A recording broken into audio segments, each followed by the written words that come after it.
편안한 오후 보내고 계십니까? 본격 지식 충전 프로그램 이야기더, 저는 유승진입니다. 매일 오후 3시 50분 저희와 함께 알찬 지식 챙겨가 보실까요? 먼저 오늘 벌어진 이슈를 핵심만 쏙쏙 뽑아서 전달해드립니다. 오늘 이야기더 지금 시작합니다.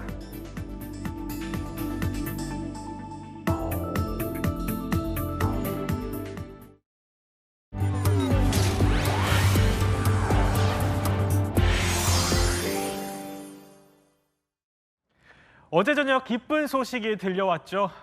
올해 노벨문학상에 한국의 소설가 한강이 수상을 했다는 소식.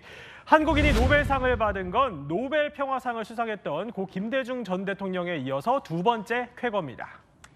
네, 한국인 작가가 노벨문학상을 처음으로 수상한 겁니다. 선정위원회는 한 작가를 선정한 이후 이렇게 밝혔습니다.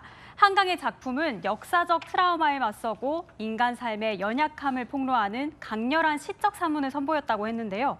한 작가 수상 소감에선 뭐라고 했을까요? 우선 자신의 수상을 전혀 예상하지 못했던 걸로 보입니다. 수상 소식을 듣기 전까진 책 읽고 산책하면서 하루를 보냈다고 하는데요. 한 작가는 아들과 저녁 식사를 마쳤을 때쯤 수상 소식을 전해 들었다고 합니다. 수상 직후 진행된 인터뷰에서 놀랐다는 말을 5번이나 반복했는데요. 그러면서 아들과 차를 마시면서 조용히 축하할 거라고 밝혔습니다. 아버지 한승원 씨 말에 따르면 딸이 자신에게 세상에 이렇게 많은 사람이 전쟁으로 죽는데 상이 무슨 의미인지 모르겠다, 이런 말을 한 걸로 전해집니다. 네, 한강 작가의 인터뷰가 준비가 됐다고 하거든요. 한번 들어보고 오겠습니다. How are you feeling right now? I'm so surprised and absolutely I'm honored. How did you find out about the prize? Yeah, he talked to me about this news, so of course I was surprised, and I just finished dinner with my son, and in Korea it is just 8 o'clock in the evening, so yeah, it's very peaceful evening. I was really surprised. Do you have any ideas on how you will celebrate this Nobel Prize? After this phone call, I'd like to have tea with, I don't drink, so Okay. I'm going to have tea with my son, and I will celebrate it quietly tonight. 노벨문학상 수상자는요, 1901년부터 올해까지 121명입니다. 이 중 여성으로서는 한강이 18번째고요. 아시아 여성 작가로는 최초로 수상을 했습니다. 아시아 작가가 노벨문학상을 받은 건 2012년 중국의 모옌 이후에 12년 만입니다. 국적을 기준으로 아시아 노벨문학상 수상자는 지금까지 5명뿐이었는데요. 1913년 동방의 등불로 수상한 인도 작가 타고르가 최초였습니다. 그리고 일본이랑 중국에서도 노벨문학상을 수상했었죠.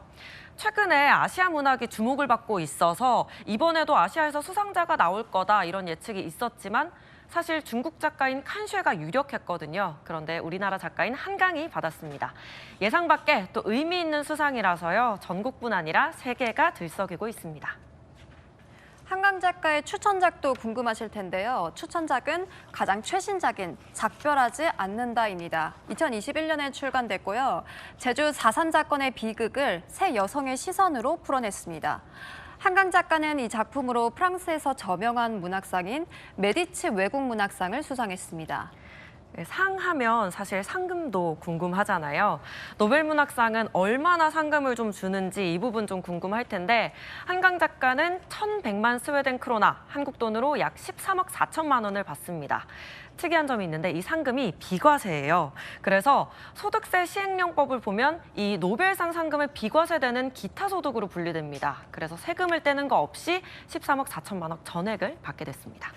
그렇군요. 그런데요, 이 한강 작가 수상으로 이번에 그의 작품을 번역한 번역가한테도 관심이 집중되고 있습니다. 네, 맞습니다. 그 주인공 바로 데보라 스미스입니다. 영국인인데요. 어떤 인물인지 찾아봤더니요, 원래는 영어만 할 줄 알았는데 대학 졸업 후 번역가가 되기로 결심했다고 합니다. 영국에 한국어 전문 번역가가 거의 없다는 걸 알고 2010년부터 독학으로 한국어를 배우기 시작했다고 하는데요. 스미스가 한국어를 배운 지 3년 만에 한강 작가의 작품 채식주의자를 만났고 그 작품의 매력에 빠졌다고 합니다. 그래서 직접 번역과 출판사 접촉, 홍보까지 맡게 된 겁니다. 스미스는 한국 고유의 단어를 풀어쓰기보다는 그대로 사용하는 번역가로 알려졌는데요. 2007년 한글로 출간된 채식주의자는 스미스의 번역으로 영문판으로 재탄생했고요. 2016년 세계 3대 문학상인 부커상을 수상했습니다.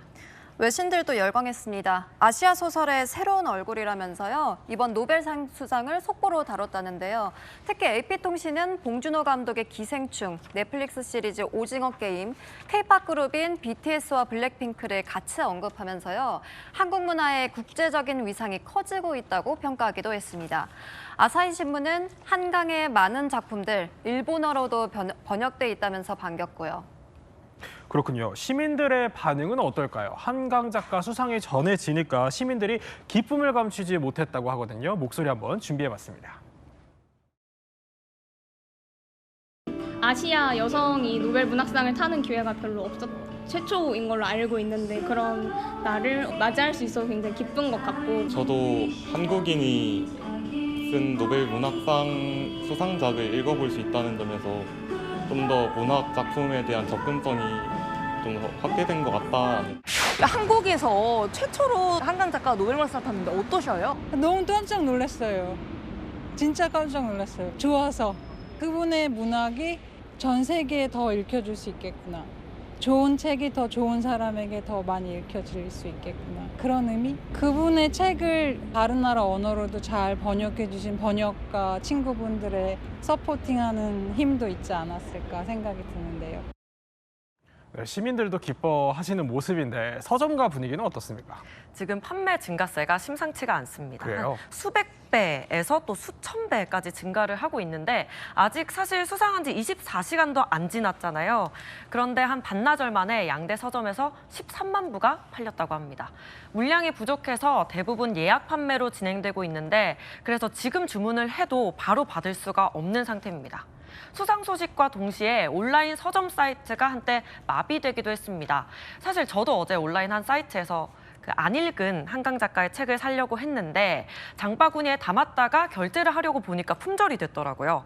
그만큼 예상치 못한 수상이었어서 서점도 출판사도 온라인 판매 사이트도 주문 폭주 상황입니다. 전 기자가 오늘 실제로 서점을 가봤잖아요. 분위기 네. 어떻습니까? 되게 점심시간에 가봤는데 국내 소설 매대 한쪽이 아예 중간이 비어 있어요. 보니까 한강 작품이 있던 자리더라고요. 그래서 특별 코너를 만들어서 홍보를 하고는 있는데 재고가 없어서 부랴부랴 재고 확보를 위해서 최선을 다하고 있다. 다음 주에 출고하겠다. 이런 공지를 내놓기도 했습니다. 제가 찾아갔을 때도 다른 시민들도 한강 작가의 책을 사러 왔다가 품절 소식을 듣고 예약 구매만 하고 발걸음을 돌리시더라고요. 근데 빈손으로 돌아가시면서도 또 자랑스럽고 행복한 표정이었습니다. 네, 시민들뿐만 아니라 정치권도 일제히 환영했습니다. 특히 어제 국정감사를 진행하던 중 수상 소식이 전해지자 국감을 잠시 중단하고 박수를 보내기도 했습니다. 한강 작가가 노벨 문학상을 수상. 박수 한번 치고 가게 해주십시오. 저희 국정감사 진행 중에 2024년도 노벨 문학상에 한국 작가 최초로 소설가 한강 씨가 노벨 문학상을 수상을 했다라는 반갑고 정말 좋은 소식이 뉴스 속보로 떴습니다. 한국 작가 최초이자 대한민국 문학계의 쾌거라고 할 수가 있겠습니다. 크게 박수 한번 주세요. 네, 방금 보신 영상 어제 국회 문체위에서 있었던 일입니다. 민영배 민주당 의원이 박수치고 가자고 요청했고요. 전재수 위원장이 대한민국 문학계의 쾌거라면서 박수 한번 치자고 해서 문체위원들과 피감기관 관계자들 모두 박수를 치면서 환호성을 질렀습니다. 윤석열 대통령도 대한민국 문학사상 위대한 업적이자 온 국민이 기뻐할 국가적 경사라면서 축하의 뜻을 전했습니다. 그렇군요. 그렇다면 이 노벨상을 받은 한강 작가 도대체 누구인지 궁금한데 한번 자세히 살펴볼까요? 네, 어떤 인물인지가 관심이니까 좀 정리를 해드리겠습니다. 이 한강은 1970년 전라남도 광주에서 태어났는데요. 아버지도 소설가입니다. 소설가인 한승원 작가이고요. 이 한강 작가는 사실 국내에서 이상문학상, 김유정 문학상 이렇게 화려한 수상을 했는데 특히 이름이 알려진 건 맨부커상 수상 때입니다. 이게 영국 최고의 권위 문학상인데 세계 3대 문학상 중 하나거든요. 그런데 이 상을 한강 작가가 2016년에 채식주의자로 인터내셔널 부문에서 수상을 한 겁니다. 이때도 한국 최초였습니다. 당시 수상 소감을 들어보시죠. The Vegetarian by Han Kang.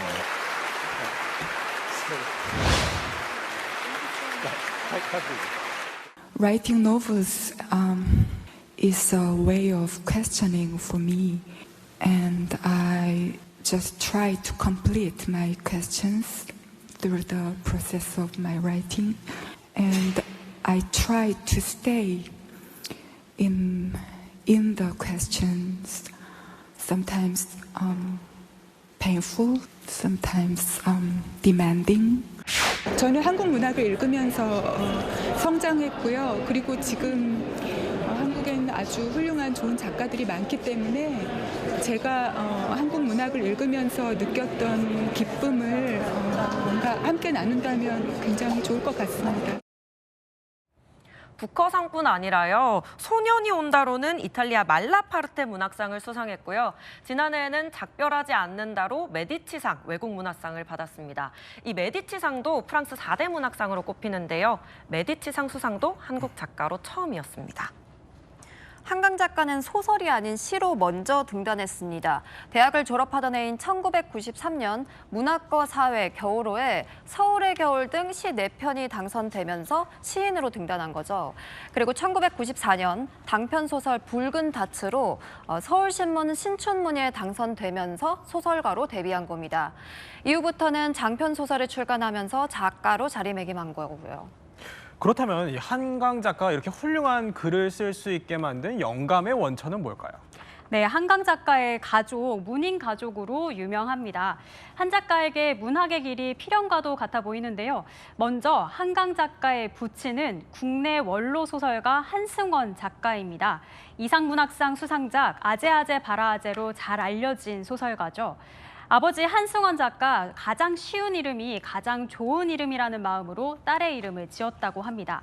한 작가의 오빠 한동림도 등단한 소설가고요.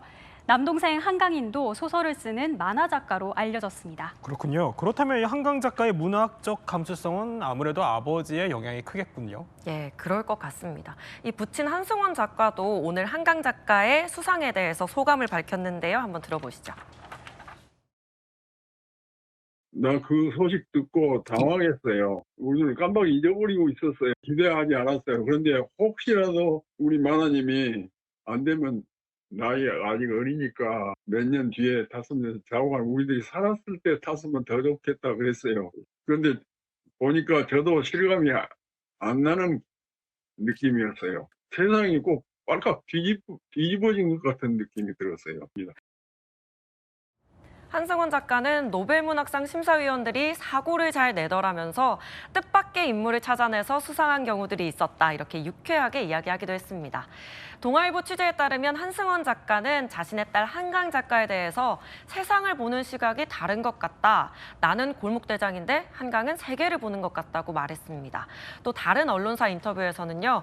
어떤 때 한강이 쓴 문장을 보면서 깜짝 놀라서 질투심이 동하기도 한다. 라고 말하기도 했는데요. 딸에 대한 자부심이 느껴지죠. 한강 작가는 아버지에게 노벨상 수상 전화를 받고 보이스피싱인 줄 알았다고 말한 걸로 전해졌습니다. 한강 작가의 어머니는 평소에 딸이 노벨문학상을 받으면 태극기를 걸겠다고 얘기해왔는데 오늘 새벽 자택 앞에 태극기를 걸었다고 합니다. 정현종 시인도 한강 작가의 수상에 놀라움을 감추지 못했다는데요. 목소리부터 들어보시죠. 학부 때 내 그 시창작 교실에 수강했어요. 한강 시인이 그때 그 한강 시를 읽으면서 한 얘기는 무당 같은 그런 데가 있다. 시가 그렇게 느껴져서 머리 굴려서 쓴 게 아니고 그야말로 일종의 그 무당 같다는 얘기를 뭐라고 내 설명하기가 지금 어려워요. 본인도 기억을 할 겁니다. 놀라운 일이죠. 하여간 한국 작가가 처음 그런 상을 탔다는 거는 아주 축하할 만한 일이다. 정현종 시인은 한강 작가가 연세대 국문과 학부 재학 시절에 창작 수업을 수강했던 교수입니다. 정현종 시인은 당시 한강이 쓴 시를 보면서 한 일화를 소개했는데요. 내가 당시 학생들이 직접 쓴 시를 갖고 수업을 했는데 당시 한강 시를 읽으면서 무당 같은 데가 있다. 무당 같다는 의미는 머리로만 쓴 것이 아니더라. 그런 얘기를 한 적이 있다. 아마 본인도 기억을 할 것이다. 이런 일화를 소개했습니다. 그렇군요. 한강 작가 가족과 스승 또 그리고 주위 작가들로부터 많은 영감을 받은 것으로는 알려졌는데 그런데 또 하나의 영감의 원천이 있다고요? 네, 맞습니다. 바로 음악입니다. 한강 작가가 싱어송라이터이기도 했다는 사실 알고 계셨나요? 바로 2007년 산문집 가만가만 부르는 노래에 실린 노래 10곡을 직접 만든 겁니다. 그 밖에도 나무에 대한 경외감을 노래한 나무는 언제나 내 곁에 등 여러 곡을 한 작가가 작사, 작곡하고 직접 노래까지 부르기도 했습니다. 원래 객원 가수를 쓰고 싶었지만 절친인 한정림 음악감독의 추천으로 녹음까지 했다고 하는데요. 여기서 잠시 한 작가의 노래 감상해 보시죠. 눈물도 얼어붙네 너의 뺨에 살얼음이 내 손으로 녹여서 따스하게 해줄게 내 손으로 녹여서. 네, 어떻게 들으셨나요? 저는 되게 나지막하고 소박한 음색이라고 느꼈습니다. 이 노래를 듣다 보면 목소리가 떨리거든요. 근데 그런 포인트들도 잔잔한 울림을 준다고 생각을 했는데요. 한강 작가는 어느 날 꿈에서 어떤 노래를 들었는데 그 노래가 잊히지 않아서 가사를 적어두고 개 이름을 적어두고 그러면서 노래를 한 곡, 두 곡 계속 만들게 됐다고 합니다. 한강 작가가 음악을 전공하진 않았잖아요. 악보를 못 그리니까 멜로디를 녹음해놓고 전문가가 그걸 연주해서 음악으로 다듬어줬다고 합니다. 어려서부터 피아노를 익혀와서 실력이 수준급이라고도 알려졌습니다. 본인의 산문집에서는 가정 형편이 어려워서 종이 건반을 책상 위에 붙여놓고 손때가 묻어서 까맣게 될 때까지 연습을 했다. 이렇게 회고하기도 했습니다. 한강 작가가 왜 이렇게 음악에 진심일까요? 유튜브 채널에서 음악에 대한 생각을 직접 밝힌 적이 있는데요. 소설을 쓸 땐 이미지가 중요하다고 했습니다. 음악만이 갖고 있는 정서가 있는데 음악을 듣다 보면 그래, 나 이거 쓰고 싶었어. 이런 거를 문득 깨닫게 된다는 거죠. 그래서 평소에 노래를 많이 듣는다고 하고요. 특히 3년 전에 출간된 장편 소설 작별하지 않는다 초고를 쓸 때는 어떤 노래에 빠져서 택시에서 한참 동안 눈물을 흘렸다고 고백했는데요. 어떤 노래일까요? 같이 한강 작가 정서 한번 느껴보시죠.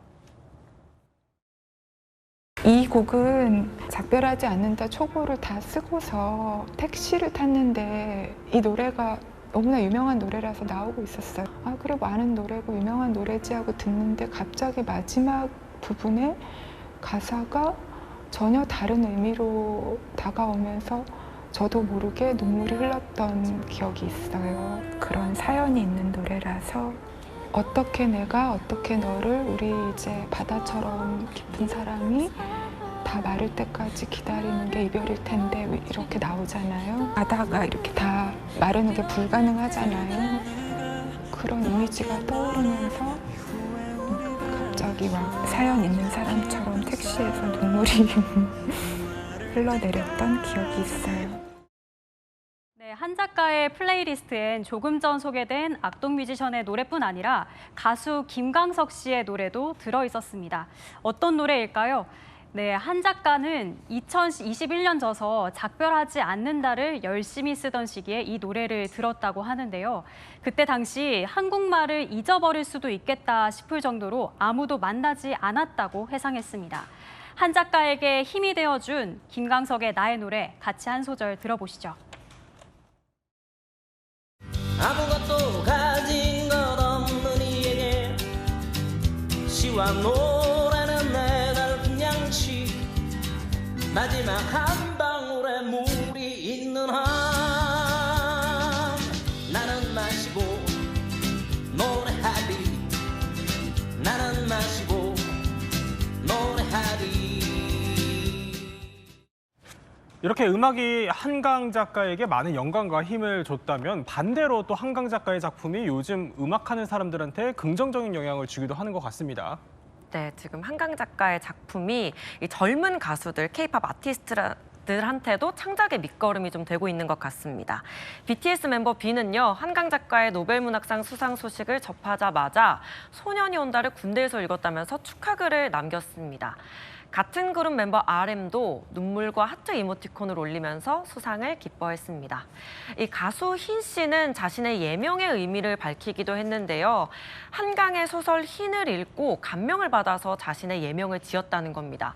특히 이 흰 구절 중에 내가 더럽혀지더라도 흰 것만을 건넬게 라는 문장에 큰 울림을 느꼈다고 말했는데요. 상처가 있더라도 진심 어린 순수한 마음을 담아서 음악을 하리라 흰 것만을 건네겠다 이렇게 다짐하게 됐다고 고백했습니다. 앞으로 한강 작가의 어떤 작품들이 또 긍정적인 영향을 미칠지 궁금해지는데요. 한 작가의 미공개 신작에도 눈길이 쏠리고 있죠. 그런데 이 신작을 보려면 무려 90년을 기다려야 된다고 합니다. 왜냐면요, 노르웨이 공공예술단체 미래도서관에서요, 매년 올해의 작가를 선정하고 선정된 작가들의 미발표 원고를 한 권씩 모아서요, 100개의 작품이 모이는 2114년에 책을 발간하는 장기 사업을 진행하고 있어서입니다.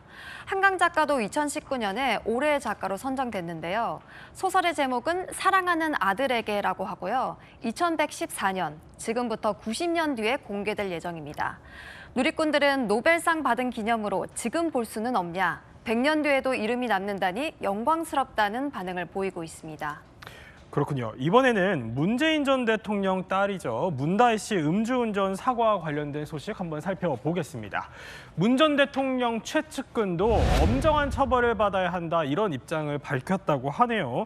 사고 이후 침묵하던 문 전 대통령은 어떤 입장일까요? 네, 문재인 전 대통령이 직접 입장을 밝히고 있진 않았고요. 오늘은 문 전 대통령 최측근이자 복심으로 꼽히는 윤건영 의원이 인터뷰에서 이런 말을 했습니다. 문다혜 씨 음주운전 사고는 변명의 여지가 없다. 100번, 1000번 잘못한 거고 엄정한 법의 처벌을 받아야 한다고 했습니다. 친문 의원이 이번 사고의 실명으로 입장을 밝힌 건 사고 6일 만에 처음인데요. 윤 의원은 문 전 대통령을 최근에 찾아뵌 적은 없지만 나와 비슷한 생각일 것 같다고도 했습니다.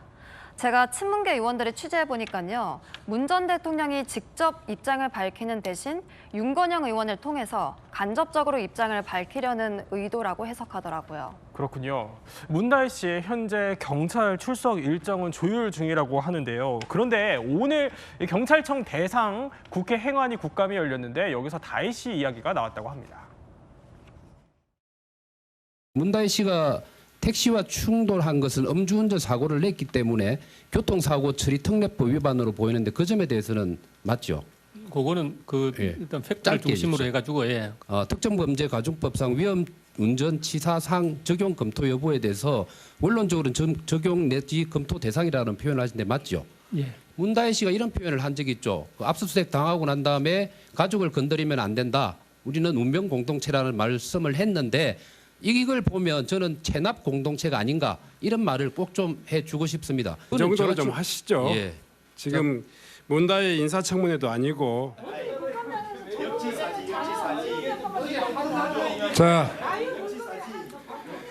자, 의원님들, 자, 국민들이 보고 있습니다. 국민들이 판단하실 겁니다. 오늘 국회 행안위 경찰청 국정감사에서는요, 보신 것처럼 문다혜 씨 음주운전 사고에 대한 여당 의원들의 질의가 쏟아졌습니다. 다혜 씨 음주운전에 대해 위험운전 치상 혐의를 적용할 수 있는지, 소환 조사는 언제 이뤄지는지 집중적으로 따져 물은 겁니다. 여기에 조지호 경찰청장, 위험운전 치상 혐의 적용 여부에 대해서는 사실관계 확정 뒤에 판단할 문제라면서도 충분히 검토할 수 있다고 했습니다. 여당 의원들은 경찰이 공평무사하게 조사하고 합당한 결과를 내리는지 지켜볼 거다 이렇게 압박하기도 했는데요. 민주당 소속인 신정훈 행안위원장이 문다혜 씨 인사청문회도 아니고 이 정도 하자 이야기를 했다가 국민의힘 의원들의 항의를 받기도 했습니다. 네, 다혜 씨 출석 일정과 비공개 출석 여부는 아직 정해지지 않았는데요. 국감에 나온 조지호 경찰청장, 다혜 씨 신변에 위협이 있을 경우 조사 장소를 옮길 수도 있다고 답했습니다. 비공개 조사 여부에 대해선 조사는 모두 비공개가 원칙이다, 이런 원론적인 답변을 내놨습니다. 또 소환 일정은 계속 조율 중이다라고 밝혔습니다. 그런데 이런 가운데 다혜 씨가 문재인 정부 청와대 출신 변호인을 새롭게 선임했다, 이런 소식도 전해졌네요. 네, 그렇습니다. 문재인 전 대통령이 뇌물죄 피해자인 사건이죠. 옛 사위 서모 씨 특혜 채용 의혹과 관련해서 문재인 정부 청와대에서 민정비서관을 지낸 이광철 변호사를 다혜 씨가 선임했습니다. 전주지검은 최근 압수수색으로 확보한 다혜 씨 휴대전화 포렌식 작업에 나섰는데요. 일단 다혜 씨가 음주운전 교통사고 경찰 조사를 마친 뒤에 검찰 조사도 이뤄질 것으로 보입니다. 이번에는 정치권으로 한번 가보겠습니다. 어제 한동훈 국민의힘 대표, 검찰이 김건희 여사의 도이치모터스 주가 조작 연루 의혹에 대해 국민이 납득할 만한 결과를 내놔야 한다, 이렇게 밝혔거든요. 여권 내에서 김 여사 기소를 놓고 논란이 뜨겁습니다. 먼저 논쟁을 불러온 한 대표 목소리부터 들어보시죠. 검찰이 어떤 계획을 가지고 있는지는 저는 알지 못합니다. 다만 검찰이 국민이 납득할 만한 결과를 내놔야 한다라고 생각합니다. 김건희 여사 같은 경우에도 일반 국민들이 보다도 오히려 좀 과할 정도의 어떤 시스템이 지켜지는 모습이 보여져야. 네, 검찰이 국민이 납득할 만한 결과를 내놔야 한다는 한 대표의 발언. 도이치모터스 주가 조작 의혹 사건에서 김 여사 기소가 불가피하다는 생각을 우회적으로 밝힌 겁니다. 취재해보니 한 대표의 판단 이렇습니다. 김 여사가 불기소되면 사과 정도로는 여론 악화를 막을 수 없다는 건데요. 한 대표 측, 지금도 여사에 대한 분위기가 안 좋은데 불기소까지 되면 야당의 특검, 탄핵 공세에 대응하기 어렵다는 생각이 강한 겁니다. 또 재보선 국면에서 중도층 민심을 잡으려는 계산이 깔려있다는 분석도 나옵니다. 그런데요, 이 한 대표 발언을 놓고 여권에서도 비판의 목소리가 나온다고요? 네, 유승민 전 의원이랑 홍준표 대구시장은 비슷한 이유로 한동훈 대표를 비판했는데요. 한 대표가 법무부 장관일 땐 기소를 안 하다가 왜 이제서야 검찰을 압박하냐는 거죠. 유승민 전 의원은 유체이탈도 이런 유체이탈이 없다, 양심불량이라고 꼬집었고요. 홍준표 대구시장은 여론에 춤추는 지도자가 아니라고 직격했습니다. 국민 감정에 따라서 여론 재판을 해서는 안 된다는 거죠. 친윤계는 분열은 공멸이라고 우려했습니다. 친윤 김재원 최고위원은 박근혜 전 대통령 탄핵 당시 보수 분열 상황을 상기시키면서 강하게 한 대표를 비판했습니다. 이런 식의 접근은 이것이 계속되면 결국은 보수 분열의 단초가 되고, 그렇게 되면 과거에 우리가 겪었던 이 보수 분열의 그 가장 아픈 상처를 또 건드리는 상황이 될 수도 있기 때문에, 이제 저는 조금은 정치적인 해석은 이 사법제도에서는 좀 멀리해야 된다라는 생각입니다. 법무부 장관 때 뭐 했느냐, 이런 비판에 대해서는요, 한동훈 대표가 법무부 장관이 수사하느냐, 이렇게 반박한 걸로 전해졌습니다. 친한계에서는 상황이 달라진 점도 지적을 하는데요. 김 여사처럼 도이치모터스 주식 거래에 계좌를 빌려준 전주 손모 씨가 1심과 다르게 최근 2심에서 유죄를 받았잖아요. 이런 판결에서, 이런 상황에서 김 여사를 불기소하면 대통령에게 더 타격이 갈 수 있다, 이렇게 한 친한계 관계자가 전했습니다. 네, 한 대표가 공개적으로 김 여사 기소 필요성 시사 발언을 내놓으면서 검찰의 고민도 깊어지고 있습니다.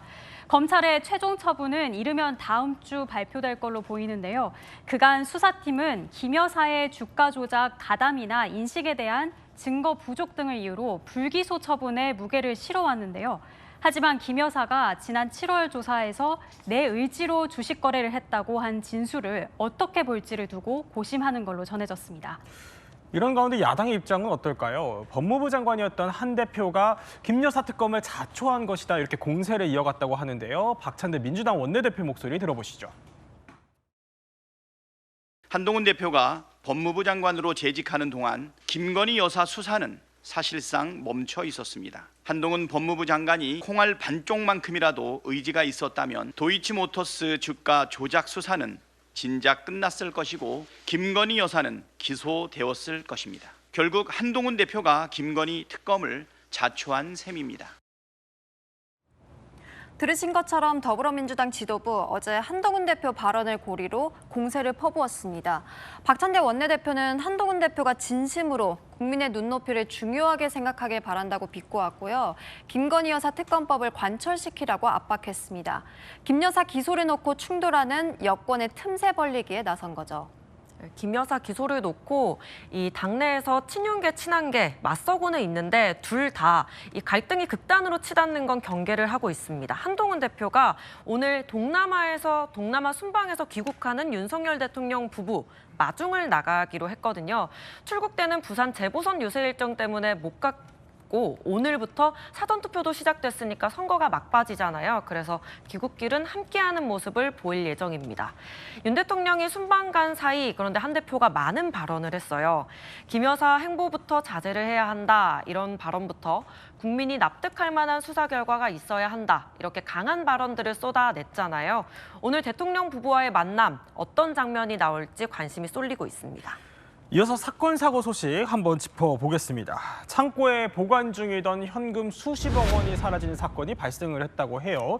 경찰이 근데 절도범을 붙잡았는데 다름 아닌 창고 관리인이었다고요? 맞습니다. 황당한 사건인데요. 이 경찰에 68억 원을 이 큰 돈을 잃어버렸다는 신고가 접수가 지난달 말에 됩니다. 경찰이 수사 끝에 돈을 찾았는데요.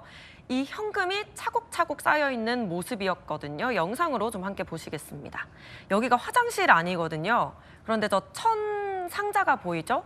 저 천 상자를 경찰이 찾아내서 꺼냅니다. 네. 그런데 이 천 상자를 하나하나씩 좀 열어보는데요.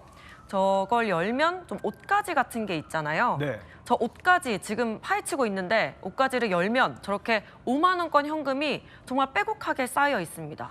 저 상자뿐만 아니라 옆에 있는 다른 상자들에도 이렇게 다 열어보는데 다 열어보면은 저렇게 빼곡하게 5만 원권이 들어있는 겁니다. 그렇네요. 보니까 총 40억 1,700만 원이 있었습니다. 이 돈을 훔친 남성은 서울 송파구의 한 임대형 창고의 관리인입니다. 그런데 지난달 12일 자신이 관리하는 창고에서 돈을 훔친 겁니다. 경찰은 이 돈을 압수했는데 사건을 수사한 경찰 이야기 들어보겠습니다. CCTV 분석하고 출입자 확인하는 과정에서 이제 유력한 용의자로 이제 판단을 했고요. 체포영장을 발부받아가지고 수원시 영통구 소재 도로변에서 검거해서 구속했습니다. 회사 중간 관리자입니다. 그래서 그 창고를 관리하는 과정에서 현금이 보관됐다는 걸 우연히 알게 됐다는 취지로 이제 진술을 하고 있고요. 사건을 정리해보면 이렇습니다. 서울 송파구 잠실동 한 임대형 창고에서 중간 관리자로 근무하던 40대 남성 A씨. 업무차 창고를 둘러보다가 열려있는 캐리어 틈새로 현금이 꽉 채워져 있는 걸 알게 됩니다. 그렇게 범행을 계획하고요. 9월 12일 저녁 7시부터 10월 새벽 1시 20분까지 약 6시간 동안 창고에 있는 현금을 빼돌립니다. 훔친 돈은 경기도 부천의 한 건물에 숨기는데요. 경찰은 돈을 숨기는데 A씨 모친이 도움을 줬다고 보고 입건한 상태입니다. 경찰은 피해자한테 돈이 도난당했다고 알려준 피해자의 지인도 같이 입건하는데요. A씨와 공범일 가능성이 제기되고 있습니다. 그런데 이 범행 수법을 살펴보면요. 상당히 철저하게 범행을 준비했다는 걸 알 수 있습니다. 우선 창고업체 중간관리자라는 직위를 이용했는데요. 마스터 번호로 범행 전 창고를 답사하면서 CCTV 하드디스크를 고장내기도 했고요. 또 돈을 빼낸 여행 가방에 무게를 맞추기 위해서 A4 용지를 채워두기도 했습니다. 여기서 또 흥미로운 점은요. 메모를 남겼다는데 내가 누군지 알아도 모른 척해라. 그러면 나도 아무 말도 하지 않을 것이다. 이런 내용이었다고 합니다. 오늘 이 40대 창고 관리인 구속 상태로 검찰에 넘겨졌습니다. 취재진 앞에 선 남성 어떤 얘기했는지 직접 확인해 보시죠. 피해자와 알던 사이인가요? 미리 범행 계획하셨어요? 종이에 적힌 메시지는 어떤 의미인가요? 훔친 돈 어디에 쓰시려고 했습니까? 가족까지 동원됐는데 또 다른 공범 있나요? 실제 40억만 훔친 거 맞으세요? 하실 말씀 따로 없으세요? CCTV 왜 건드리셨어요? 피해자에게 하실 말씀 없으신가요? 죄송합니다. 한 말씀 부탁드리겠습니다. 죄송합니다. 잘못했습니다. 돈 어디에 쓰시려고 하셨어요? 지금 이 창고 관리인이 절도했다 이렇게 파악된 금액이 약 40억 정도라고 해요. 그런데 이 피해자가 도난당했다고 한 금액은 그것보다 훨씬 더 많은 68억이라고요? 네, 그래서 돈을 찾긴 했는데 수사는 아직 한창입니다. 말씀드렸듯이 경찰이 압수한 돈은 40억 원인데 피해자가 없어졌다고 한 돈이 68억 원이에요. 그래서 거의 30억 가까이 차이가 나는데요. 경찰은 이 금액 차의 이유 그리고 창고에 있던 돈의 출처 등도 조사를 하고 있습니다. 사실 그 큰 돈을 은행 등이나 금융기관, 이런 자신의 집의 금고 이런 곳이 아니라 어느 정도 좀 오픈된 임대형 무인 창고에 보관하는 경우는 드물잖아요. 피해자는 경찰 조사에서 본인을 자영업자라고 밝혔고 현금의 출처는 말을 하지 않고 있습니다. 경찰은 현금 출처가 확인이 돼야 돈을 피해자에게 돌려주겠다는 방침입니다. 그 현금이 범죄 수익금인지 등 다양한 가능성을 열어두고 수사 중입니다. 네, 이렇게 오늘 이야기 핵심만 한번 짚어봤습니다. 이번에는요, 한 이슈를 그야말로 속살까지 파헤쳐보는 몰랐던 이야기 더 시간입니다. 보고 나시면 얻어가실 지식 분명 있을 겁니다. 저와 함께 가보실까요?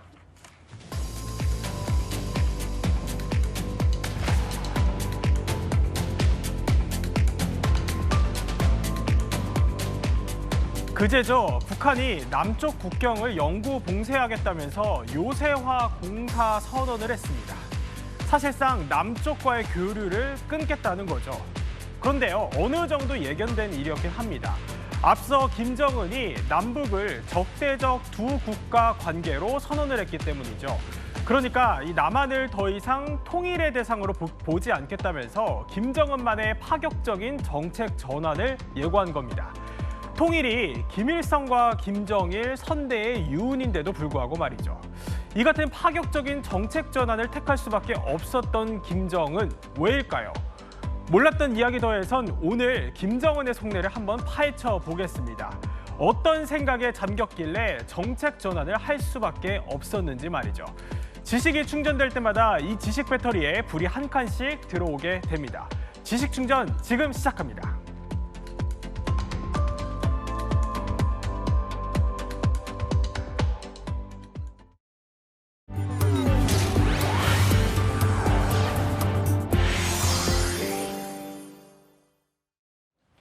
네, 세 분의 이야기 마스터와 함께 이야기 나눠보겠습니다. 먼저 김정은이 외쳤던 적대적 두 국가론 관련한 이야기부터 듣고 오겠습니다. 북남 관계는 더 이상 동족 관계, 동질 관계가 아닌 적대적인 두 국가 관계, 전쟁 중에 있는 두 교전국 관계로 완전히 고착되었습니다. 대한민국은 화해와 통일의 상대이며 동족이라는 현실 모순적인 기성 개념을 완전히 지워버리고 철저한 타국으로 가장 적대적인 국가로 규제한 이상 헌법에 있는 북반부, 자주, 평화통일, 민족 대단결이라는 표현들이 이제는 삭제되어야 한다고 봅니다. 우리는 솔직히 대한민국을 공격할 의사가 전혀 없습니다. 의식하는 것조차도 소름이 끼치고 그 인간들과는 마주서고 싶지도 않습니다. 임 의원님, 앞서 제가 잠깐 언급을 했지만 최근에 남측을 향해서 요새화 작업을 진행을 하고 있고 또 방금 들었던 것처럼 적대적 두 국가론을 꺼내 들었습니다. 이게 김정은이 통일보다는 체제 유지 쪽으로 가고 있다 이렇게 해석을 해야 되는 건가요? 근데 요새화라는 말을 왜 했을까요? 요새화. 요새라는 것은 방어 기지지 않습니까? 요새화라는 것은 김정은은 불과 얼마 전까지만 해도 남조선 것들을 핵으로 쓸어버리고 영토를 완정하겠다고 주장을 했었습니다. 그런데 저렇게 말했다는 것은 남한으로부터 넘어올 수 있는 한국으로부터의 통로상에 대규모의 지뢰지대, 도로대하구라든지 이런 장애물들을 설치하고 그걸 병력과 화력으로 연계시키는 것을 요새화라고 하거든요. 즉 공격을 방어하겠다는 뜻입니다. 왜 그렇게 하느냐? 한반도는 생각보다 중심이 굉장히 짧습니다. 그리고 한국군은 최근에 공방동시통합작전이라는 굉장히 공세적인 군사교리로 전환이 되고 있어요. 그러다 보니까 아무리 핵을 가진 북한이라고 하더라도 핵은 함부로 쓸 수 있는 무기가 아니죠. 부담스럽고. 그러다 보니 북한군 입장에서도 현실적인 부분을 고려하지 않을 수가 없는 겁니다. 그런 부분이 하나가 있고요. 그렇다고 해서 저런 수사적 발언만으로 북한이 그러면 이제 방어 위주로 전환이 된 거냐, 정말 한국을 공격할 생각이 없느냐라고 보기는 어려울 것 같습니다. 왜냐? 방금 조선중앙통신에서도 나왔잖아요. 적대적인 두 국가 관계고 쳐다도 보기 싫고 네. 저런 발언을 한 것은 먼저 적과 아군을 구분을 하겠다는 뜻입니다.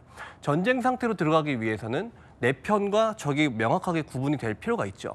칼 슈미트라는 전체주의론 학자가 있었는데 그 사람이 구분한 정치에 관한 것에도 그렇게 명시가 되어 있습니다. 그렇다 보니 북한의 김일성, 김정일주의를 뒷받침하고 있는 막스 레닌주의는 국가폭력을 정당화하거든요. 그런데 그 폭력을 사용하려면 적과 아군을 구별을 해야 됩니다. 즉 이렇게 명확하게 적과 아군의 상태를 구별해 놓은 상태에서 핵공격을 가할 수 있는 그런 더 이상 남녘에 해방시켜야 될 동포들이 아니라 적군이기 때문에 핵공격을 가하겠다라는 것으로 보여질 수 있는 겁니다. 그런데요, 최근에 이제 북한의 도발 양상을 보면요, 뭐 연초부터 잇따라서 미사일을 쏘고 있었고, 또 최근에는 오물풍선도 계속 보내고 있습니다. 거기에다가 최근 알려진 소식에 따르면 핵 잠수함까지 건조를 하고 있다는데 그런 상황에서 김정은이 이런 말을 했어요. 대한민국을 공격할 의사가 없다. 이게 믿을 수 있는 말입니까? 저는 믿을 수 없는 말이라고 봅니다. 왜냐, 김정은이 말은 저렇게 하지만 뒤로는 최신형 도하 장비를 새롭게 개발을 하고 있어요. 그게 얼마 전에 조선중앙통신에서 사진으로 나온 적이 있었거든요. 즉 이 도하 장비는 공격을 할 때 필요한 장비입니다. 저 강을 건너가야 되거든요. 한반도에서 공세작전을 할 때는 반드시 필요한 장비가 도하 장비입니다. 그렇다는 얘기는 지금 화면에 나오는 장비들인데 그렇다는 얘기는 북한은 아직도 대한민국에 대한 종신공격 작전 개념을 버리지 않았다는 것입니다. 그런 전형적인 화전양면 전술이자 기만이라고 볼 수 있죠. 그런데 지금 말씀하셨다시피 핵잠수함도 만들려고 하고 있고 여러 가지 뭐 드론도 새롭게 도입하고 있지 않습니까? 최근에 우크라이나 러시아 전쟁이 장기화되면서 북한군은 거기로부터 상당히 많은 교훈을 습득을 하고 있어요. 그래서 전형 군단에 무인기 대대들을 배치를 하고 있거든요. 북한도 나름대로 국방 혁신을 하고 있습니다. 그리고 북한은 4대 전략적 노선이라고 합니다. 뭐 도덕 강구나 정치 사상 강구나 전법 강구나 다병정 강구나 그것인데 그것을 통해서 북한도 나름대로 국방 혁신을 하고 있죠. 그런데 지금 화면에 나오고 있는 잠수함은 영웅 김군옥함인데 그 잠수함은 로미오급 잠수함을 잘라서 두세 척을 잘라서 이어 붙인 거예요. 기존에 30-40년도 더 된 잠수함을 잘라 붙였기 때문에 굉장히 함령이 오래된 잠수함입니다. 밸런스가 안 맞아요. 자망하는 즉시 가라앉을 공산이 큽니다. 그래서 김정은 입장에서는 제2격 자산으로서의 실제적인 그런 핵추진 잠수함이 필요한 거죠. 박사님, 그런데 가장 궁금한 거는 김정은이 계속해서 이제 통일을 삭제해야 한다 이렇게 얘기를 하고 있는데 이게 사실 선대의 유은인데 그럼 북한 주민들은 반발하지 않을까요? 그러니까 한마디로 보면 김일성을 파묘한 거다. 조금 더 나가면은 북한 잠시한 거다. 왜냐하면 김일성 생전이 하는 말이 조선은 하나다. 그 유엔 동시가입할 때도 처음에 두 개 조선 조작 책동이라고 격렬히 반대했어요. 그다음 두 번째 김정은 위원장 일가를 백두혈통이라고 그러잖아요. 그건 뭐 조작해낸 거지만 그 이유는 뭐냐? 백두산에서 항일운동을 했다. 그거 하다가 그것도 조작이지만 김정일이 밀양에서 태어났다. 그럼 백두가 의미하는 건 조국이고 광복이고 민족이거든요. 근데 이걸 폐기하라고 그러는 거잖아요. 그럼 김정은 위원장이 집권한 이유가 백두 혈통이기 때문인데 쭉 따라가다 보면 민족 통일 조국이라는 게 하나다. 이게 뿌리인데 그걸 자기 발등을 찍은 거죠. 안 맞는다는 거죠. 그러니까 북한이라고 다 되는 거 아니거든요. 그러니까 이번에 개헌하라고 지시를 본인이 내렸는데 통일 민족 개념 삭제하라고 입 딱 다물고 넘어갔거든요. 최고인민회 했는데. 그건 반영을 못한 거예요. 원래 5월에 했어야 되는데 10월에 늦춰졌는데 또 못했거든요.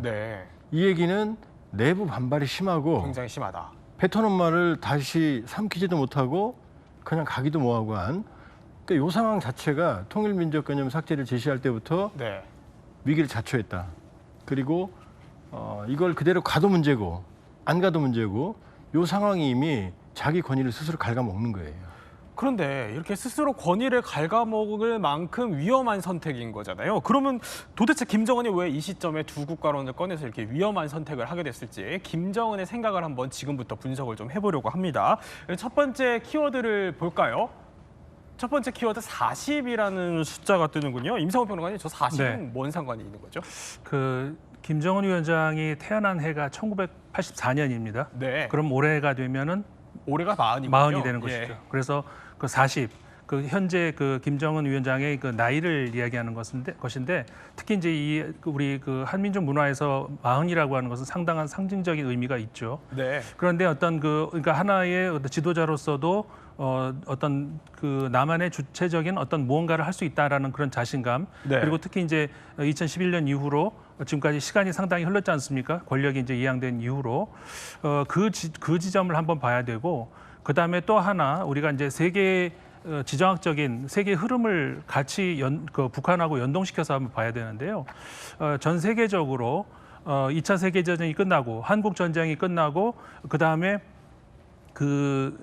이 동유럽하고 네. 서유럽하고 나뉘고 그러니까는 한마디로 냉전 체제가 이렇게 지속되어 왔지 않습니까? 네. 근데 그런 상황에서 북한은 결국은 생존 전략은 중국과 혹은 러시아, 그러니까 당시 소련과 동맹 체제였는데 네. 이것이 이제 그 90년대 초반, 89년 후반 이때쯤 무너졌죠. 그렇게 되면서 이제 결과적으로 나온 것이 육자회담 체제 뭐 이렇게 볼 수가 있는데 그때 북한은 굉장히 고립되는 그런 네. 상황이었었고 그러니까 그때는 미국과 어떻게 해서든 화해를 해야 되는 그런 절실한 입장이었는데 우크라이나 전쟁 이후로 우리는 다시 새로운 냉전을 얘기하게 되는 것이죠. 이로써 이제 북한은 다른 새로운 전략을 추구를 해야 되는 것이죠. 이제는 더 이상의 미국과의 어떤 합의를 이끌어낸다는 이런 것보다는 네. 다시 한번 신냉전 체제에서 뭔가를 이끌어내야 된다. 이쪽으로 이제 방향을 다시 틀었다는 것이죠. 근데 잠깐 배지 사진이 나오기도 했는데요, 박사님. 저희가 알아보니까 이 배지가 김정일 같은 경우는 50세 때 배지가 제작이 됐다고 하고 김정은은 지금 40인데 벌써 배지가 제작이 됐다고 해요. 그만큼 우상화 작업에 속도를 내고 있는 건데 이게 우상화에 대한 조급증이 반영됐다 이렇게도 볼 수 있는 건가요? 그러니까 한마디로 과속 우상화다. 과속 우상화. 과속 우상화 스캔들이 터지고 있다. 왜냐하면 김일성은 어쨌든 항일 빨치산이라는 정책 자산이 있었어요. 네. 많지는 않지만 그걸 과장했죠. 그다음에 경제적으로는 70년대까지만 해도 우리를 앞섰어요. 그러니까 이게 북한 주민들에게 상당히 먹혔거든요. 네. 김정일은 가진 게 없으니까 아버지를 팔아서 유은 통치. 예. 그러니까 김일성을 팔아서 유지했거든요. 근데 김정은은 아무것도 없거든요. 네. 그러니까 매우 조급하고 성급하다. 그래서 예. 올해 김일성 생일이 태양절이거든요. 4.15. 근데 태양절을 지웠어요. 그리고 김정일은 자기를 태양이라고 말한 적이 없는데 네. 벌써 주체조선의 태양 김정은 장군 만세 이렇게 나오거든요. 그래요. 예. 그러니까 이 자기가 불안하면 불안할수록 김주애도 역시 마찬가지예요. 예. 그러니까 선대에 비해서 너무나 빠른 성과도 없는 상황에서 인위적으로 과속 우상화를 하고 있다. 그리고 그 후유증들이 여기저기서 나타나고 있다. 예. 주민들은 못 받아들이죠. 집권 출발부터 불안하니까 과속 우상화를 할 수밖에 없었다 이런 분석을 주신 건데 그럼 두 번째 키워드 한번 볼까요? 김정은 관련된 김정은은 지금 왜 이럴까? 두 번째 키워드를 보면 MZ가 뜹니다. MZ 세대 관련인 것 같은데 근데 박사님 사실 김정은도 따지고 보면 MZ 세대 아닙니까? 그렇죠. 근데 뭐가 문제인 거죠 지금? 지금 왜냐하면 북한엔 당이 두 개가 있다고 그래요. 하나는 노동당, 장마당. 아 그래요? 노동당 그러니까 정상적인 체제가 돌아갈 땐 배급을 주거든요. 네. 그럼 체제에 감사하죠. 근데 지금은 배급이 끊어졌어요, 사실상. 네. 장마당에서 자기가 먹고 사는 각자 도생이거든요. 그럼 체제한테 고마울 일이 없잖아요. 그러니까 MZ 세대는 이전 세대와는 달라요. 자유롭고 자유분방하고 호기심이 많고 예를 들어서요 어느 정도냐면 네. 지난해 10월에 동해안 쪽으로 오신 분이 있어요. 가장 최근에 오신 네. 분이죠. 20대인데 이분이 여기에서 처음 그 합동 신문 받을 때 이렇게 물어봤답니다. 내가 남한 드라마 네. 몇 부까지 봤는데 그 다음 어떻게 됐냐고. 아 그래요? 이게 북한의 이거 실화예요. 예. 이게 북한의 MZ 세대예요. 그러니까 우리가 알고 있는 그런 노동당 사회주의 사상, 주체사상이 그런 것과는 결이 다른 사람들이 네. 지금 북한의 주류로 진입을 하고 있는데 근데 김정은은 보여줄 게 없거든요. 그렇군요. 그 권력은 청구에서 안 나와요. 그 마오쩌둥 틀린 거. 권력은 지갑에서 나옵니다. 네. 등 따서 배부를 때 체제가 유지되는 거죠. 전혀 아닌 상태에서 과속 우상화를 하니까 MZ 세대가 좋아할 리가 없죠. 네, 이렇게 합동신문 과정에서조차 한류 콘텐츠에 대한 관심을 보였다는 건데 그럼 이쯤에서 임 의원님이 퀴즈가 하나 더 준비됐다고 들었습니다. 네, 제가 퀴즈를 하나 관련 준비해 퀴즈죠? 왔는데요. 북한의 주민들이 보고 놀란 K 콘텐츠는 땡땡 땡땡땡이다. 땡땡 땡땡땡이다. 우리 박사님은 답을 알고 계신가요? 길게 모르겠는 전 MZ 세대가 아니었어요. 방탄소년단 아닙니까? 방탄소년단. 저도 방탄소년단 생각을 잠깐 했는데 정답은 뭘까요? 정답은 6시 내 고향입니다. 6시 내 고향이요? 네. 6시 내 고향이 MZ 세대들이 자주 보는 콘텐츠는 아닌 것 같은데. 네. 방금 조 박사님께서 말씀하셨던 예. 그런 드라마라든지 방탄소년단도 북한 내에서 상당히 유행을 하고 있습니다. 네. 그런데 이제 전체적인 생산 연령층을 담당하고 있는 30에서 50대에 달하는 네. 연령층들은 사실 드라마를 보면 그 사람들도 생각을 한대요. 거기에 나오는 그 드라마 속에 나오는 회장님들이 사는 대저택 막 이런 거 있죠. 네. 이런 거는 드라마니까. 재벌집. 예. 그렇죠. 재벌집은 뭐 저건 드라마니까 허구다. 이렇게 생각을 할 수 있는데 그럴 수 있죠. 예. 6시 내 고향은 리얼이잖아요. 그렇죠. 자기들도 지방에 살고 있고 자기들이 듣기로는 분명히 남조선은 미제의 식민지여서 못 먹고 네. 못 살 텐데 도로가 왜 다 포장돼 있지? 왜 집이 저렇게 좋지? 왜 고기 반찬이 저렇게 넘쳐나지? 라는 걸 보고 새터민께서 충격을 받았다고 하시더라고요. 아, 그러니까 일상생활까지 보여주는 모습을 그렇죠. 보고요. 그러다 보니까 그 새터민 분이 한류가 대체 뭘까? 이 한국의 드라마가 뭘까? 이런 네. 것들을 찾아보고 결국은 탈북까지 이르렀다라고 말씀을 하셨더라고 했습니다. 그렇군요. 그리고 네. 방탄소년단 얘기를 조금 더 해야 될 네. 것 같은데 북한군 내에서 지금 심각한 문제가 되고 있습니다. 왜 그렇죠? 평양을 영공 방어를 하는 항공 및 반항공 사령부라는 부대가 있어요. 네. 대단히 중요한 부대인데 여기에서 모범 병사 선발을 한 적이 있습니다. 그래서 선발된 모범 병사들을 김일성 유적지로 이제 유적지 답사를 보냈어요. 네. 그럼 굉장히 모범적이고 뭐 여러 가지 면에서 탁월한 병사들일 거 아니에요. 근데 북한은 철도 사정이 안 좋지 않습니까? 그래서 철도를 타고 그 유적지로 가는 도중에 시간이 너무 비니까 네. 레크레이션 시간을 해준 거예요. 근데 거기서 그 병사들이 방탄소년단의 피땀 눈물 춤을 춘 거예요. 아, 예. 근데 그걸 보고 있던 보이부 요원이 네. 남조선 춤 아니야? 방탄소년단? 하고 이제 잡아낸 거죠. 네. 그 병사들은 처벌을 받았는데 그 보이부 요원은 어떻게 됐을까요? 어떻게 됐나요? 그게 방탄소년단 춤인 줄 당신은 어떻게 알았어? 아. 라고 해서 그 보이부 요원도 처벌받았습니다. 아, 그렇군요. 근데 이게 비단 이 부대의 문제가 아니라 네. 인민군 9군단에서도 비슷한 사례가 나와서 영창 가고 부대 내에서 방탄소년단 노래가 담긴 USB가 유통하기도 하고 네. 이런 사례들이 굉장히 많이 퍼져 있습니다. 임평원관님, 근데 이게 이례적인 현상으로 또 빚어지는 일이 있다고 네. 들었습니다. 보통 우리가 대중문화를 얘기할 때 예. 대중문화의 핵심이 뭐라고 생각하세요? 저는 패러디라고 생각을 해요. 그렇죠. 패러디.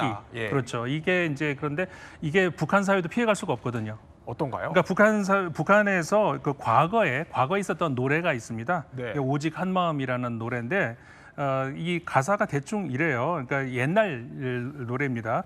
오늘의 이 행복을 누가 주었나? 노동당이 주었네. 김일성 원수님이 이끄는 길을 따라서 목숨도 바쳐가리 오직 한 마음. 이게 노래 가사거든요. 네. 근데 이게 요즘 세대에 와서 MZ 세대에 와서 패러디로 재사용된다는 겁니다. 가사를 어떻게 바꿨냐면은 행복 대신에 고난으로, 그 다음에 김일성 대신에 김정은으로, 그 다음에 목숨도 바쳐가리 대신에 목숨은 못 바치리, 이렇게 바꾼 거예요. 이렇게 하면서 최근 이제 젊은이들이 이렇게 그 패러디를 해서 부른다는 거거든요. 그러니까는 아까 말씀드린 것처럼 그 가장 대중문화의 핵심이 있는 것, 이것을 그 권력도 막지를 못합니다. 북한 권력도 막지를 못해요. 북한 젊은이들이 이런 노래를 부른다는 것은 이미 현 그 핵심 세력, 정권 세력에 대해서 더 이상의 이제 그 희망을 가지지 못한다는 것이죠. 그렇군요. 그런데요, 박사님, 사실 북한 경제 상황도 굉장히 안 좋잖아요. 안 좋죠. 그럼 내부 경제 상황 때문에 일반 주민들도 굉장히 고달픈 상황인데 여기에 더해서 최근에 고위 탈북의 러시도 있었잖아요. 그럼 엘리트 계층까지 흔들린다 이렇게 볼 수 있는 거 아닌가요? 지금 북한 경제는 김정은 집권 최악. 네. 또 북한 정권 사회에 봐서도 최악이에요. 그러니까 달러 환율이 거의 2배로 올랐고요. 환율이 오르면 모든 물가가 다 올라가겠죠? 그렇죠. 거기다 역대급 수혜도 발생을 했고 그런 상황에서 지금 하는 모든 정책은 국방력 강화 쪽에 돈이 들어가거든요. 그러니까 지금 이제 탈북 단체들이 북한하고 통화하거든요. 네. 얘기 들어보면 가슴이 아파요. 그러니까 이번 한 번만 도와달라 제발. 네. 이번에 안 도와주면 난 내년에 없다.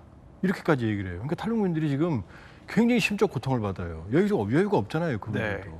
그러니까 지금 북한 내부가 푸시 요인, 그러니까 탈북을 촉진하는 요인들이 너무나 많아요. 그러니까 북쪽으로 가려는데 중국은 이중상륙 막아놨고 북중 관계 안 좋고 또 북러 관계 좋아지니까 러시아가 또 탈북을 안 도와줘요. 그러니까 어떻게 되겠어요? 남쪽으로 내려오는 거예요. MDL, 군사분계선, 해상. 그러니까 이걸 소위 말하면 보트피플형 탈북은 사실은 최대 말기적 증상이에요. 그 정도로 내부 위기는 아주 심각하다 이렇게 볼 수 있어요. 뭐 김정은으로서는 그러면은 뭐 일반 주민뿐만 아니라 고위급 탈북 러시까지 이어지면서 그야말로 체제 위협에 몰린 상황인데 한번 세 번째 키워드 볼까요? 김정은은 왜 적대적 두 국가론을 선택하게 됐는지. 세 번째 키워드는 명품이라는 키워드가 뜨는군요. 임평론가님, 명품하니까 제 머릿속에 가장 떠오르는 건 최근에 저희가 소식 전해드리기도 했지만 최선희 외무상이 굉장히 고가의 안경을 쓰고 나온 적이 있었죠. 네, 그 최선희 외무상, 그 다음에 이제 그 외에도 김여정 부부이라든가 현송월, 뭐 이 어떻게 보면 고위급 인사들의 명품 어떤 그 소유하고 있는 이런 장면들이 많이 이제 노출이 됐거든요. 이게 과거에 비해서 그 김정은 위원장의 어떤 그 측근들이라든가 이 어떤 그 선물들 같은 거를 줄 때 옛날에는 어떻게 보면은 그 생필품이라던가 아니면은 집안에서 그래도 꼭 있어야 될 만한 물건들, 예를 들자면 TV라든가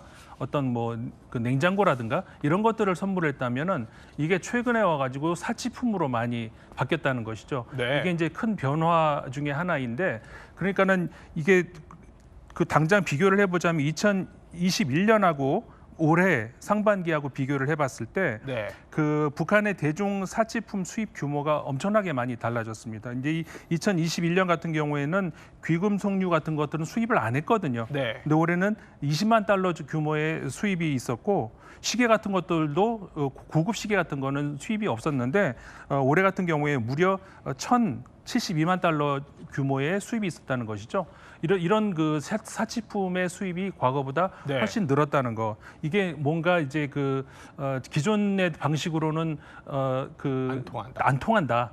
그러니까 한마디로 이제 집권을 하기 위해서 이 그 세력을 붙잡고 있어야 되는 이런 것 더 이상 과거 방식으로 통하지 않는다, 이렇게 볼 수 있는 것이죠. 결국엔 저렇게 사치품 수입 규모가 늘어나고 또 측근이라고 할 수 있는 사람들이 사치품을 들고 나오는 모습이 보여진다는 거는 그만큼 선물 통치가 필요한 방증이다. 이런 말씀을 해주신 건데 이쯤에서 관련해서 퀴즈가 또 준비되어 있다고 들었습니다. 위원님. 그렇습니다. 김정은이가 왜 저렇게 최측근이 약할까? 그래서 최측근 기반이 약한 이유는 김정은이 땡땡을 좋아해서다. 땡땡을 좋아해서다.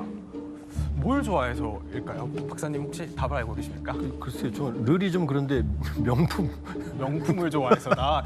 김정은 본인이 명품을 좋아할 수도 있죠. 정답 말씀해 주시죠. 정답은 뭔가요? 정답은 농구입니다. 농구요? 왜 농구랑 뭔 상관이죠? 최근에 재밌는 기사를 제가 한번 본 적이 있어요.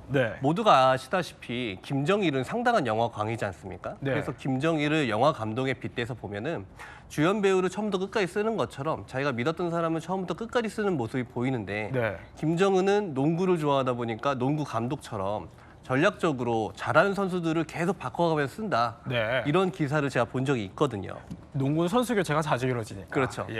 그런데 김정은이 스위스 유학했을 때 저도 김정은의 생활사를 한번 연구를 해본 적이 있었는데 그때 실제로 농구를 굉장히 좋아했대요. 그래서 뭐 시카고 불스나 그런 기념품도 많이 가지고 있었는데 그때 당시 김정은을 가르쳤던 선생님의 말씀에 의하면은 그때부터 굉장히 리더십이 있고 뭔가 팀을 이끌고 싶고 승부욕이 강했다고 합니다. 그런데 이렇게 스위스에서 유학을 하다 보니까 정작 북한 내에는 기반이 없는 거예요. 그래서 믿을 사람이라고는 자기 동생인 김여정밖에 없는데 이 김정은과 김여정은 백두혈통이라고 사실 볼 수가 없거든요. 후지산 혈통이면 모를까. 그 어머니가 일본 출신입니다. 북한 내에서 북송 제일교포는 굉장히 차별받는 계층이에요. 그렇다 보니까 자신의 출신에 대한 그런 컴플렉스가 있죠. 진짜 백두혈통은 지금은 행방이 묘연한 행방이 묘연한 암살된 사람의 자제분이 백두혈통이라고 볼 수 있죠. 저희가 마지막 키워드를 한번 봐야 될 것 같아요. 김정은이 왜 이럴까? 마지막 키워드 한번 볼까요? 영국이라는 키워드가 뜨는데 박사님, 영국은 왜 무슨 관련이 있습니까? 왜냐하면 지금 김정은의 꿈은 할아버지를 지우잖아요. 파묘하고 북한 참시하고 할아버지를 만나본 적도 없어요. 할아버지 인정 안 했으니까 며느리로 고용일 엄마. 그러니까 자기부터 시작되는 왕조를 만들고 싶은 거예요. 왕조요? 예. 그러니까 김정은이 왕조가 되는 거고 김정은은 왕세자가 되는 거죠. 그러니까 영국 황실을 왜냐하면 그러니까 선제와 단절되는 나로부터 시작되는 네. 그러니까 김정은으로 시작되는 민족, 김정은으로부터 시작되는 북한, 김정은으로 시작되는 새로운 혈통으로 네. 이제 가고 싶은 거죠. 왜냐? 백두혈통을 못 쓰잖아요. 통일국을 지어버리면. 그러니까 지금 영국 왕실을 벤치마킹하는 게 아니냐라는 얘기가 꾸준히 사실은 나왔어요. 오래전부터. 그러면 궁금한 게 결국에는 저런 앞서 저희가 CG로 보여드렸지만 4가지 요소들이 대내외적으로 김정은을 굉장히 도전적인 과제로 있기 때문에 위험한 선택인 두 국가론을 선택할 수밖에 없었다는 결론으로 귀결이 되거든요. 그러면 이 두 국가론을 선택한 김정은의 행보는 앞으로 어떻게 좀 예상하십니까? 잘 될까요? 지금은 퍼펙트 스톰이에요. 최악의 경제 상황, 그다음에 김정은 오늘 건강은 안 들어졌는데 내일 쓰러져도 이상하지 않잖아요. 네. 그다음에 김주의 과속 우상화. 김주혜가 나온 거에 대해서 평양 사람들이 그렇게 생각한대요. 김정은이 나온 게 김정일이 2008년 8월에 뇌졸중으로 쓰러진 다음에 바로 나왔거든요. 네. 근데 더 어린 김주혜가 나오니까 어디 아픈 거 아니야? 그럴 수 있겠네요. 그다음에 마지막 보루가 독재 국가의 특징이 뭐냐면 이데올로기거든요. 네. 근데 이데올로기를 본인이 흔들어 놨어요. 그러니까 우리는 인정 안 하지만 김일성은 북한 체제 시조거든요. 그 시조를 건드린 거죠. 아무 그 자산도 성과도 없는 김정은이. 그러니까 저는 저게 끝의 시작이다. 앞으로 주워 담기 어려울 거다 이렇게 볼 수 있어요. 그렇군요. 그렇게 예상을 하시는데 앞으로 북한 상황이 어떻게 될지는 더 지켜보기로 하고요. 저희가 코너를 마무리하기 전에 앞서 나왔던 퀴즈를 다시 한번 맞춰보면서 지식 충전을 점검하고 있습니다. 이미연님을 제외하고 퀴즈를 다시 한번 맞춰보도록 하겠습니다. 퀴즈 띄워주시죠. 네, 김정은이 최측근 기반이 약한 이유는 땡땡 때문이다. 앞서 퀴즈가 나왔었는데 하나 둘 셋 하면 다시 한번 맞춰보겠습니다. 하나 둘 셋. 농구. 아니요, 농구. 우리 박사님 맞춰주시지 못하셨네요. 기억이 잘 안 나셨나요? 아니, 맞습니다. 딴 거랑 헷갈렸습니다. 네, 그래서 저희 지식 배터리가 80에서 100%가 완충되어야 되지만 박사님이 맞추지 못하셔서 80%만 충전이 된 걸로 하려다가 다시 100%로 제 농구인지 알고 있었습니다. 알고 계셨으니까 100% 완충으로 하겠습니다. 네. 지금까지 이야기 마스터 세 분과 함께 오늘 이 시점에 북한 김정은 위원장이 도대체 무슨 생각을 하고 있는지에 대해서 살펴봤습니다. 저희는 60초 후에 뵙겠습니다. 이야기 더 저희는 다음 주 월요일 오후 3시 50분에 더 알찬 지식을 갖고 찾아오겠습니다. 시청해 주셔서 고맙습니다.